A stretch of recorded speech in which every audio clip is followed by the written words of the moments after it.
I'm Elizabeth Solomon. I'm a member of the Massachusett tribe at Ponkapoag, whose ancestral lands include Boston and the surrounding areas. I represent the tribe in a number of public venues, including consultations with museums. I'm Petu Washde. My name is Erin Genia, and I'm a member of the Sisseton-Wahpeton Dakota. I'm a multidisciplinary artist and cultural worker, and my artistic practice includes work in museum collections. Taino T. I am Mar Parrilla. I am Taino from Boriken, today known as Puerto Rico. I am a guest in Massachusett land. I am the artistic director of Danza Orgánica, a dance theater company dedicated to social justice and decolonization.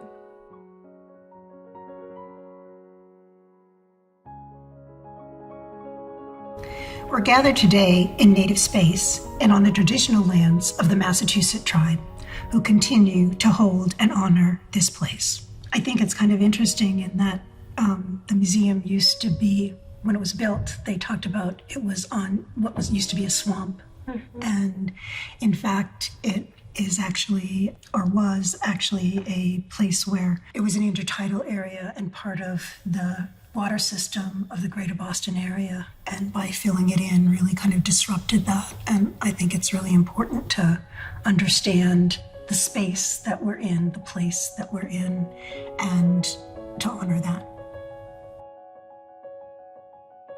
I wanted to talk about the Gardner also within the perspective of it being a microcosm of the colonial project. So for many reasons. So the factor, going back to the factor of wealth, that enables the creation of this space, going somewhere else to find art and narratives that will become emblematic of the place and will take over, replace what was there already in Massachusett land. Yeah. And I think it's also a microcosm in terms of the idea of like what this place was. This was an important place in terms of an intertidal area, where salt water and fresh water came together. When this was first built, when the narrative around it is this was a swamp. And our connotations of swamp are like wasteland and whatever, but in fact, it was a vital place in terms of where water and land come together.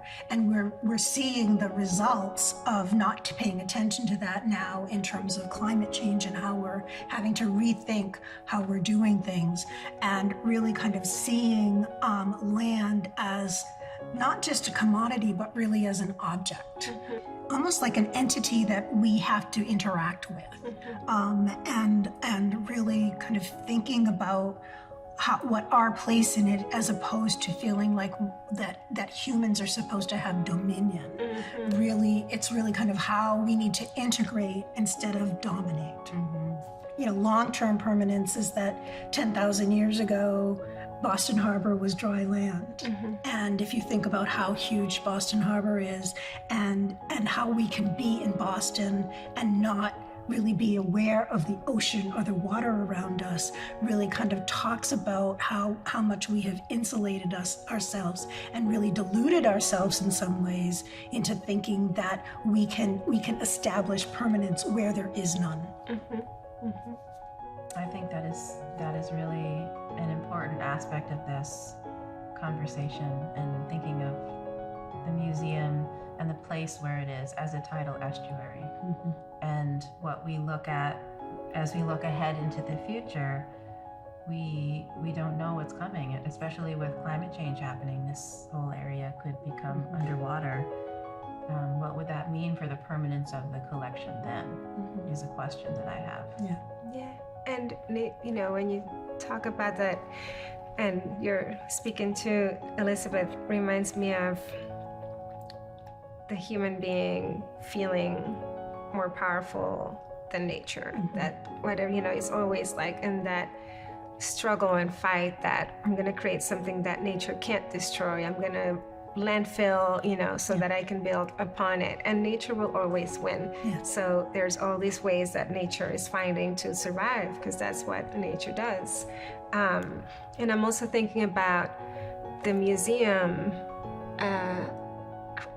placed, again, in a landfill space, and the idea that this is just where it's going to be forever, which is also different from how people in the Eastern tribes, like here, used to think about place, because you needed to move depending on the season. Yeah, and then also from the local perspective, thinking about that somebody can basically take the land and make out of it something that they want, really kind of not respect the land and totally not respect the people who were from here and were connected with the land and continue to be connected to the land.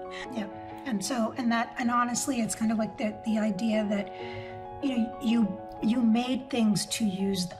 And I think that's one of the things that's really interesting about museums in Western society. There's this idea of collecting or hoarding or keeping things that you don't really need. I mean, and really that what we would do is we would make things, create things, build things that we needed.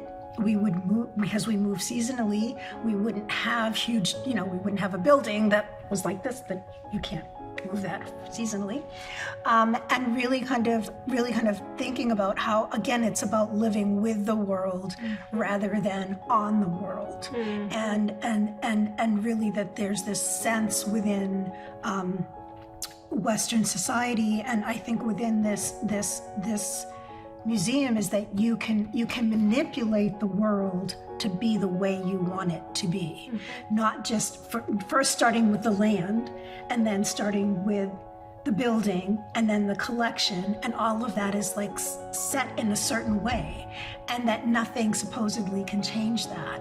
And the fact of the will saying nothing can change, what does that mean in terms of moving forward? If nothing can change, things degrade over time. They just naturally degrade. Everything does. People do, radioactive isotopes too. So really kind of like life is constant change, and trying to stop that, what does that mean? And that just occurs to me, it brings up the whole idea of curation. Yes. And curation of the land, curation of plants, curation of in a museum, and the idea that you have to kind of manage something in a way that makes sense for an individual or for a group of people, without really kind of looking at the wider picture in terms of how it works for other individuals, for the land, for the water, for other living beings. That really museums are very much a microcosm of the values of Western civilization. Of the assumptions that are behind museum practices, who the audience is. For example, when I was walking through the gallery spaces with my little girls, and we were looking at some of the pieces in the chapel and in other places, and noticing so much religious iconography everywhere. And I could just imagine being a Native person at the time that Isabella was starting her collection and had her museum space. And I could imagine going through that collection at the time during colonization, while colonization was happening, and feeling a level of fear around the religious iconography, because the Christianity has been used as a tool of colonization through the praying towns here in particular, but all over the world, and feeling like, is this space even for me? And feeling that even today, is this space even for me? Knowing this history that I come from, and the atrocities that have been committed through something that is holy for some, but for others is not at all, is horrible. I think about those assumptions that are behind the museum practices, and I do feel a little bit hopeful that through bringing folks like us in and others, that we can unpack some of those things and bring our perspectives to it that are just as much, that are just as significant as those who, as those of the people who are behind kind of the scenes. You said, like, what a Native person would be. We wouldn't be able to go in there. We would not have been welcome. In fact, it was illegal for a Native person to be in Boston without somebody white accompanying them.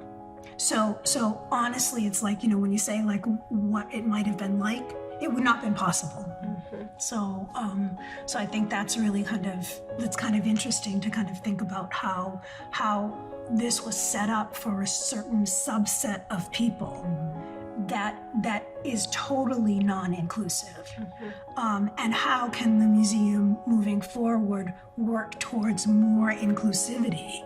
This is another way really kind of thinking about how other people, how people who are not necessarily part of the dominant society, who are not necessarily come from wealth, who are not necessarily highly educated, folks, what they bring to this collection, and how they interact with it, and how the museum can really start thinking about that. Mm-hmm. I agree, and I think I see that in the collecting practices as well, that it seems as though collecting different things that bring prestige,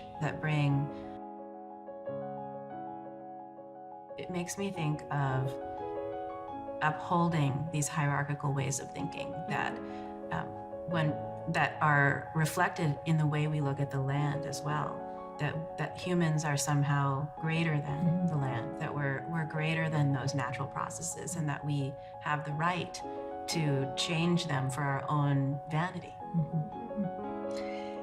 And I think also, I just, when you were both talking, really kind of thinking about the fact that within the museum community, curation is seen as a positive thing. And really kind of thinking about, but what does that really mean? As you said, it means bringing things that are disparate and don't necessarily have a relationship to each other together, and making a relationship among them for one's own purposes.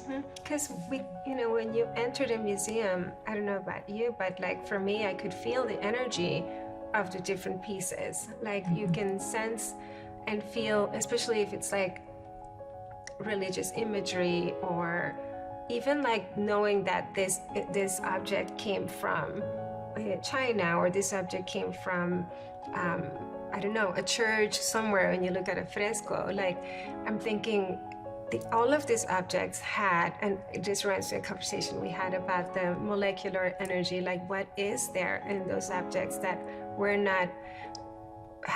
don't have the time to even engage with it in that level, because it's all kind of put together.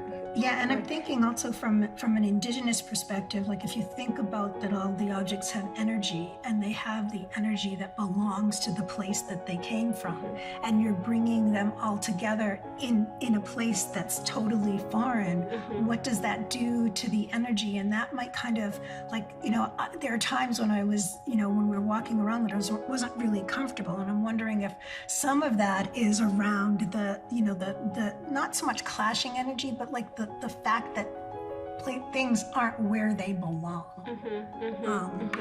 Yeah, and I think that is largely to do with the way that things are curated within the museum too. For example, we were looking at sarcophagi, and I know, going to different museums and seeing pieces that have been taken from grave sites.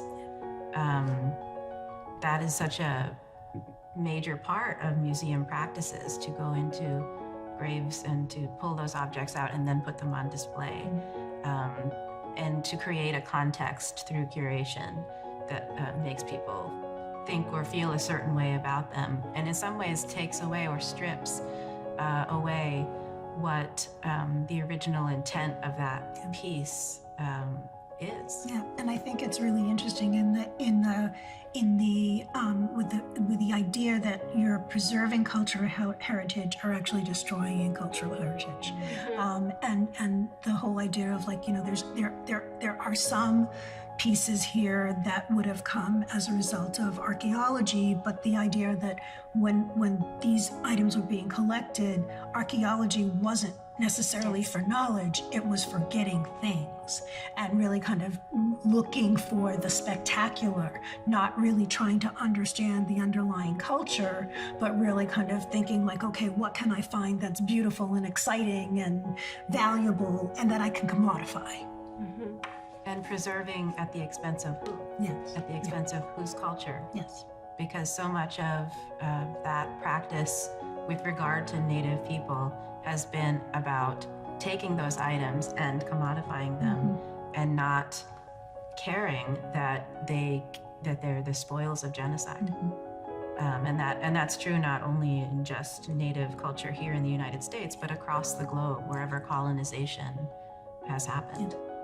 And sometimes when I think about museums in general, and I've entered an exhibit, a Native exhibit, and I see different objects from different tribes from different parts of the Americas, and I see an object from it's Taino from somewhere in the Caribbean, and it literally does not say where in the Caribbean, it just somewhere in the Caribbean. And it's so frustrating to me because I can recognize the object and I can probably tell you where it comes from, but first of all, there's not enough information in the tag, and also knowing that there isn't that they're not paying the respect to that object that it deserves. That object was not meant to be behind the glass, unidentified, and just put there for display.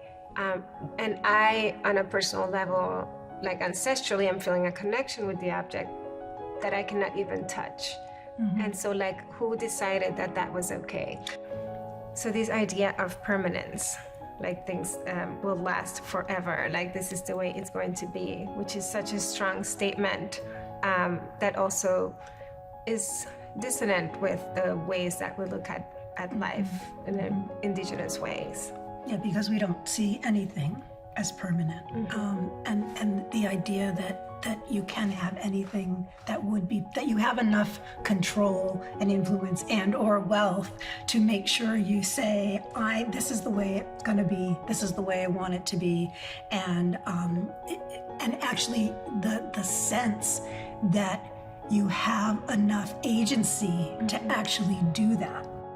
When I think of the preservation practices of museum objects, and Elizabeth, to what you were saying about this impermanence of life, that there is something inherent to those practices that goes against the nature of the natural world, and that is a very difficult task.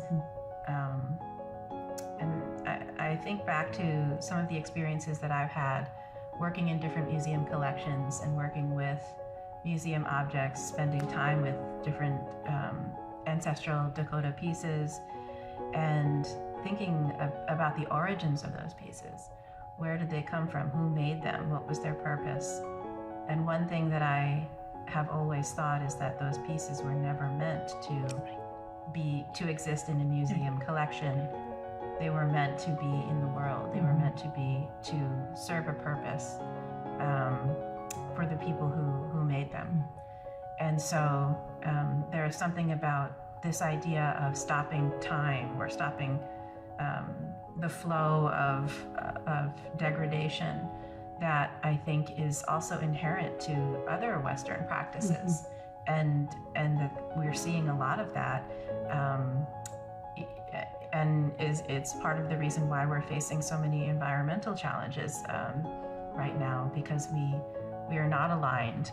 The dominant culture is not aligned with the way the natural world actually functions.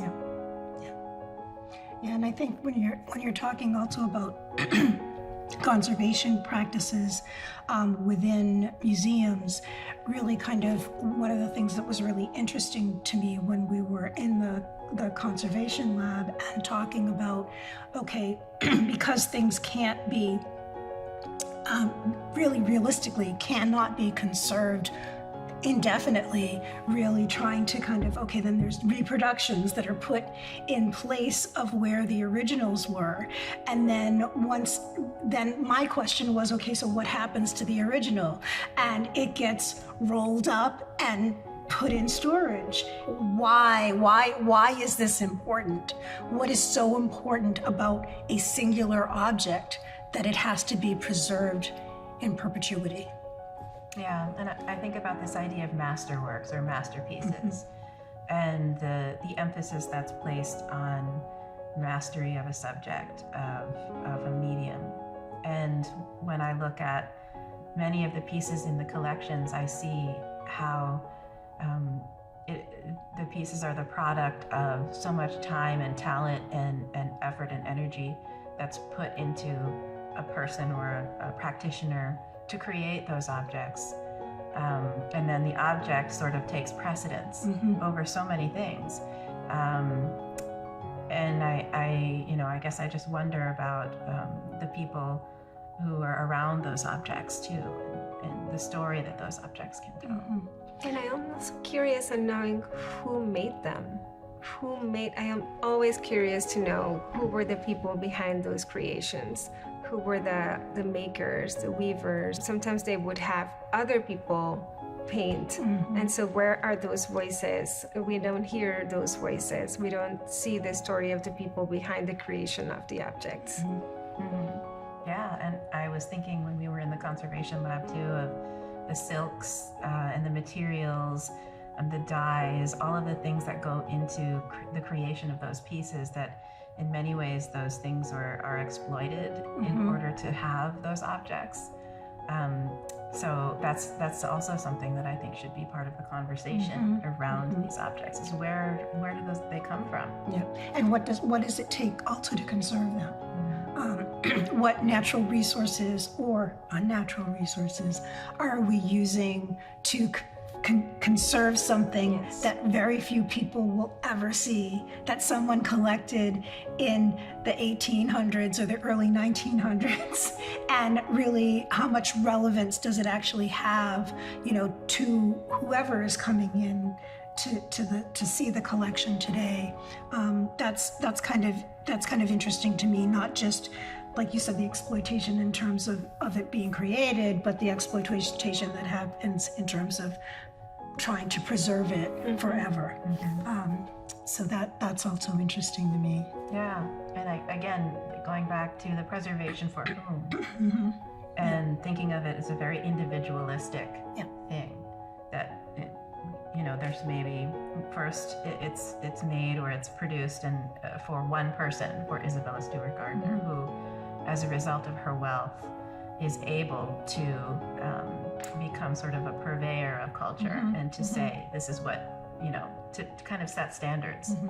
And then as time goes on, the preservation is also very individualistic too. It's about, kind of packaging things up and keeping things in sort of a bubble so that it doesn't, it's cut off from the world in some ways. And I think it's important to note that, at least when I think of colonization, I do not necessarily just think of colonization in terms of the colonization that happened of Native people, that happened across the world. I think about that colonization is still happening. It's still occurring now. It's around gentrification. It's around not having people, certain people within the society not respected or not embraced. So really, I just want to make sure that from my perspective, when we're talking about colonization, I'm not thinking about it as something that happened in the past. I'm thinking of it something that continues, and that's really important for me to kind of bring to this, that colonization is ongoing. It does not just involve Native people. It is a mindset, and it's very hard to move yourself out of that mindset.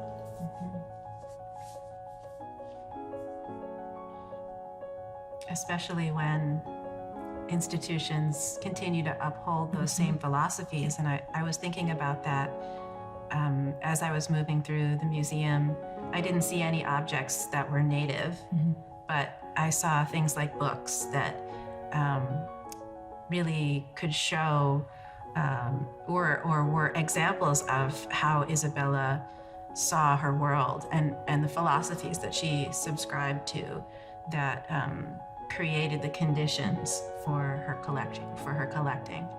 And the world that the world that she is staging in the museum is a world that is only relevant to her and people of her class and the people that were dominating. So it's not a world that Native people or enslaved Africans could relate to. It was so hence like the, you don't belong here, you cannot even be part of this world that we're creating. And to that point of continued colonization, I think that so much of those perspectives are still emulated in the way that, I can see it in the way that when people come into the museum and they are in awe of how things are. When a space like this, where there's so many resources available to keep this whole place in perpetuity a certain way, it really kind of sets that up, that those philosophies are supreme, and that we should, or visitors should, continue to think that they should continue to think that way. That is so interesting, because yes, and I feel like that's what Isabella wanted, was to create a space that would not change. And I think that one of the things that I really appreciate about this museum was the creation of the new wing that allowed a space for these conversations, to challenge those beliefs, to bring in new narratives, so that we can have move forward and contest those ideas that is the narrative that will prevail. I'm reminded, you're talking about when we were in the conservation lab, talking about the artist's perspective, and then the quote museum's perspective, and then the idea that there can be a third perspective. And really what you're describing is interacting with an object in a way that brings a third perspective, or a totally different perspective that actually can bring life back to this museum in a way that is not necessarily totally curated by Isabella's vision. Yes. And so that's really important, because I think if we just, and one of the things that struck me when I first walked in was how staged everything was. I actually found it amusing. And so I didn't come into it with this idea of reverence or awe or whatever. I was like, this is like one big stage set, and in a way that I was not necessarily appreciative of. However, the idea that there's another way to come and interact with these objects that brings different perspectives, and that the museum is open to that, really kind of keeps this place alive. So it's not in that sense of like, okay, it's the same forever and forever and forever and forever. And really that does kind of bring in a little bit of indigeneity to kind of say, okay, how can I reinterpret this? Because that's what we've always done, even through colonialism. We integrated things. We kind of took different things that came to us and kind of figured out, okay, how can we integrate those things into our culture, into our belief systems? And that's maybe a way that we can kind of look at museums going forward, in museums that are willing to kind of take that step. Yes.